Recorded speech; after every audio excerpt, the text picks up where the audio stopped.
Good morning, students. Today is your class exercise 3.3 question number third का fourth part आज हम discuss करेंगे। तो इसमें रिमेनिंग 4, 5, 6 रह गया है, इसको आज हम डिस्कस करके फिनिश कर लेते हैं, ठीक है। तो आज स्टार्ट करते हैं, क्वेश्चन नंबर फोर्थ की बात करते हैं। यहाँ पर गिवन है the taxi charges in a city consist of a fixed charge together with the charge for the distance covered. For a distance of 10 km, the charge paid is rupees 105, and for a journey of 15 km, the charge paid is rupees 155. What are the fixed charges and the charge per kilometer, and how much does a person have to pay for travelling a distance of 25 kilometre. तो देखिए ज़रा इस question में हमें करना क्या है। सबसे पहले what is the fix charge पूछा है एंड चार्ज पर किलोमीटर। तो हम सपोज कर लें कि let the fix charge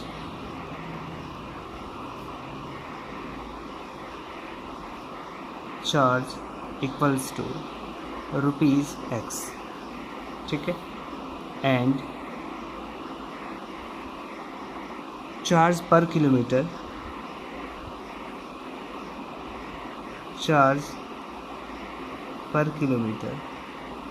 equals to ₹Y। Then according to question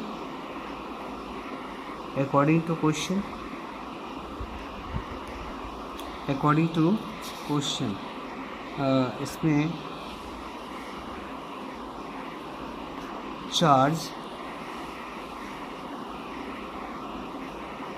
charge for a distance of 10 kilometer,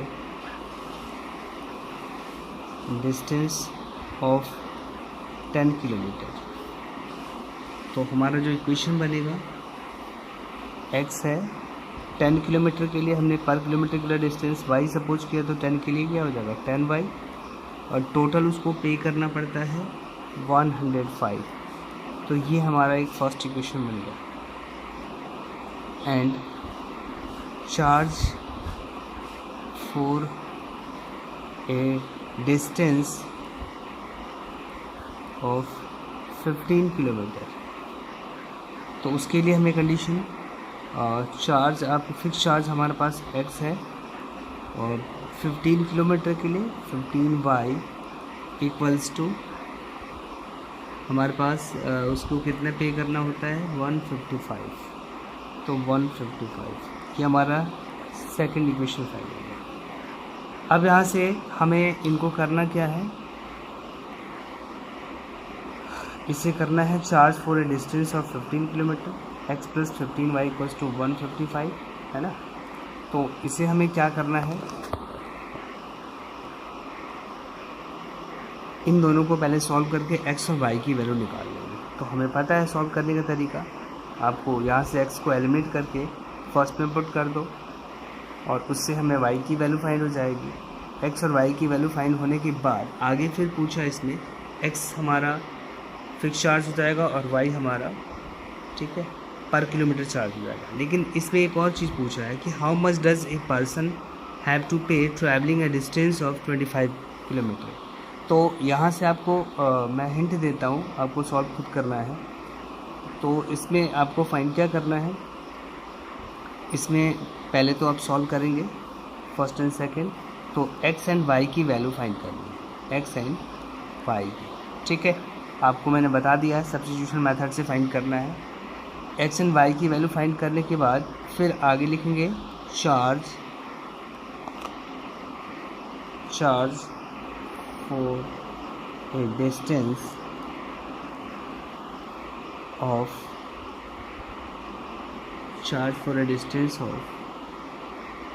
25 kilometre. तो इसमें हमें क्या करना है, वही x + 25y। अब इसके इक्वल में कोई वैल्यू नहीं है, इसके इक्वल में तो हमें लाना है। तो जो x की वैल्यू आपने फाइंड किया है वो यहाँ पे पुट करेंगे, और y की जो वैल्यू फाइंड किया वो यहाँ पे, फिर कैलकुलेट करने के बाद जो वैल्यू आएगी वही हमारा आंसर हो जाएगा, ठीक है। तो ये आपको खुद करना है, राइट, समझे ना। इसी तरह से क्वेश्चन नंबर इसका 5th है, 5th पार्ट भी है। क्वेश्चन नंबर 5th पार्ट की बात कर रहे हैं तो यहाँ पर गिवन है कि a fraction becomes 9/11 if 2 is added to both the numerator and denominator, if 3 is added to both the numerator and denominator it becomes 5/6, find the fraction. तो फ्रैक्शन का मतलब क्या होता है? फ्रैक्शन का मतलब होता है न्यूमरेटर अपॉन में डिनोमिनेटर, ठीक है, न्यूमरेटर अपॉन में डिनोमिनेटर। तो हम सपोज कर लेंगे कि पहले first let the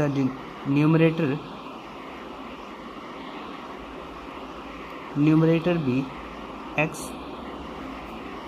end denominator be y। Then fraction क्या हो जाएगा? फ्रैक्शन इक्वल्स टू क्या हो जाएगा? x अपॉन में y। यानी मैंने आपको बताया फ्रैक्शन न्यूमरेटर अपॉन में डिनोमिनेटर होता है, ठीक है। अब आगे क्या कहता है इसमें? अकॉर्डिंग टू क्वेश्चन वो ये कहता है कि a fractions become 9/11 if 2 is added to both the numerator and denominator. इसका मतलब होगा कि अगर हम न्यूमरेटर में और अपॉन में डिनोमिनेटर में 2 ऐड कर दें दोनों में, तो इसका जो फ्रैक्शन होता है वो 9/11 हो जाता है, 9/11 हो जाता है। अब हम इसे क्रॉस मल्टीप्लाई कर लेंगे, तो क्रॉस मल्टीप्लाई का मतलब हो गया 9 into y + 2 equals to 11 into x + 2, ठीक है। सॉल्व कर लेंगे इसको, तो 9y + 18 इक्वल्स टू 11x + 22, ठीक है। अब क्या कर लेंगे, इसको हम एक शिफ्ट कर लेंगे, या इधर लेके आओ या साइड लेके जाओ, कहीं पर भी ले जा सकते हो इसको, ठीक है। तो हमारे पास जो वैल्यू है वो ये हो जाएगी 11x + 22 minus 9y minus 18 equals to 0, ठीक है। तो यहाँ से 11x माइनस 9y, इसको इसमें से माइनस कर लेंगे तो कितना बचेगा? प्लस में 4 इक्वल्स टू 0। ये हमारा फर्स्ट इक्वेशन है, ठीक है। इसी तरह से हमें सेकंड इक्वेशन बनाना है। कहता है कि if 3 is added to both the numerator and denominator, अगर अगेन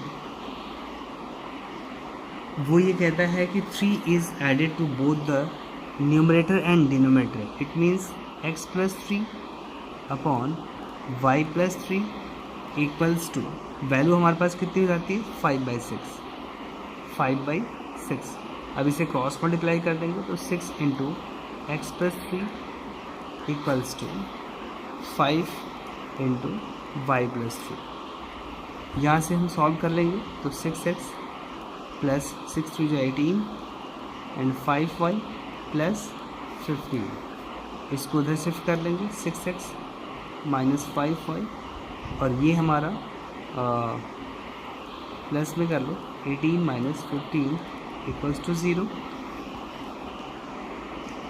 तो हमारे पास वैल्यू हो जाएगी 6x माइनस 5y, और ये वैल्यू प्लस में 3 इक्वल्स टू 0। ये हमारा सेकंड इक्वेशन होगा, ठीक है। तो अब आपको क्या करना है? x और y की वैल्यू फाइंड करनी है, वही कंडीशन, वही फाइंड करने का तरीका, सॉल्व x एंड y। तो सब्स्टिट्यूशन मेथड, यहाँ से x या y की वैल्यू फाइंड करके इससे निकालेंगे और इसमें पुट कर लेंगे, ठीक है। तो उससे हमें x और y की वैल्यू कैलकुलेट हो जाएगी। और फ्रैक्शन पूछा है, तो फ्रैक्शन के लिए हमारी कंडीशन क्या है? मैंने आपको लिखा है fraction equals to x upon में y। तो फ्रैक्शन x की जो वैल्यू अपने फाइंड करोगे वो यहाँ रखोगे, और y की जो वैल्यू फाइंड करोगे वो यहाँ रखोगे, ठीक है। वैल्यू पुट करके हाँ आंसर हो जाएगा, ठीक है।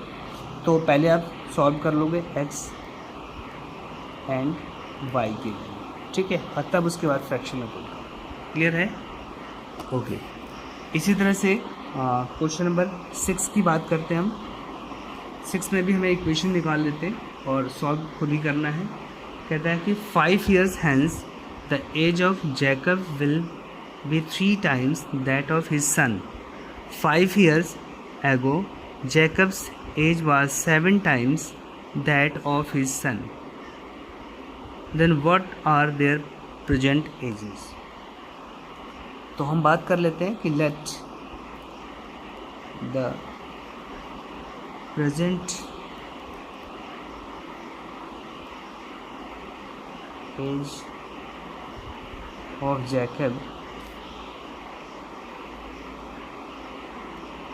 Jacob be x. हम सपोज कर लेते हैं कि जैकब की प्रेजेंट एज जो है वो एक्स है and present age of his son be y. X year ले लेते हैं एंड वाई ईयर, ठीक है, वाई ईयर्स। अब हमें क्या करना है, फाइंड क्या करना है वो देख लेते हैं। 5 years hence the age of Jacob will 3 times that of his son. तो हेंस का मतलब होता है 5 years पहले की बात करता है, राइट। तो अगर हम बात करते हैं अकॉर्डिंग टू क्वेश्चन,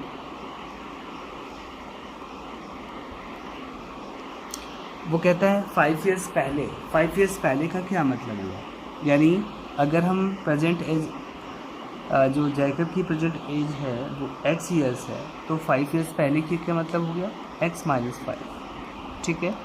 और सेम थिंग्स है, अगर उसके सन की एज y है तो 5 years पहले की एज कितनी जाएगी, y - 5, ठीक है। अब वो कहता है 5 years पहले जैकब की एज उसके सन की एज से 3 times है, तो इक्वल में इंटू 3 times, इक्वल में 3 times। इसको सॉल्व कर लेंगे तो x - 5 इक्वल्स टू 3y - 15। थोड़ा अरेंज कर लेते हैं, x - 3y, ठीक है, x - 3y इक्वल्स टू, ये है -15, ये -5 है तो इधर शिफ्ट कर लेंगे तो +5 होगा, यानी x - 3y इक्वल्स टू -10। ये हमारा फर्स्ट इक्वेशन आ गया, ठीक है। इसी तरह से आपको सेकंड इक्वेशन भी बनाना है, तो सेकंड इक्वेशन कैसे आपको सॉल्व करने हैं वो देख लेते हैं हम।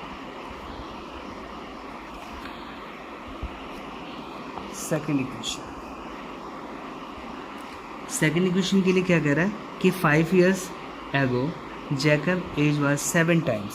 तो 5 years ago का मतलब होता है 5 years बाद की बात करता है, ठीक है। तो again 5 years ago that is x + 5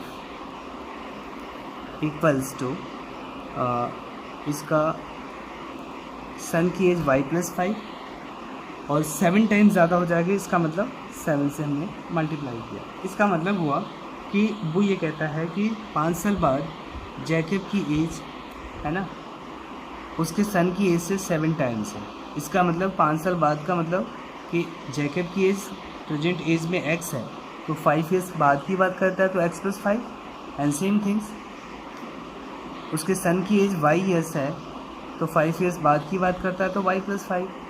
और जैकब की एज 5 साल बाद उसके सन की एज से 7 times है, इसका मतलब 7 से हमने मल्टीप्लाई कर दिया, तो ये हमारा हो जाएगा x + 5 इक्वल्स टू 7y + 7 × 5 = 35।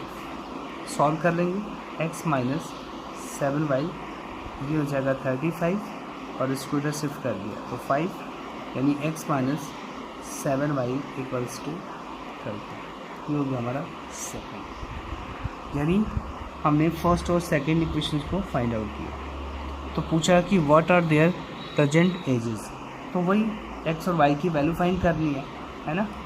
तो x और y की value using by substitution method, जैसे मैंने बताया था आपको, यहाँ से x की वैल्यू फाइंड कर लो और फर्स्ट में पुट करके y की वैल्यू कैलकुलेट हो जाएगी, फिर वैल्यू निकाल लेंगे। तो यहाँ से x equals to question mark and y equals to question mark, ठीक है। ये आपको खुद सॉल्व करना है, क्लियर है। तो ये सॉल्व करके आपको हमें दिखाना है तो ओवरऑल स्टूडेंट्स, मुझे उम्मीद है कि आपने इस क्वेश्चन को समझ गए होंगे और बहुत अच्छी तरह से। ठीक है, ओके।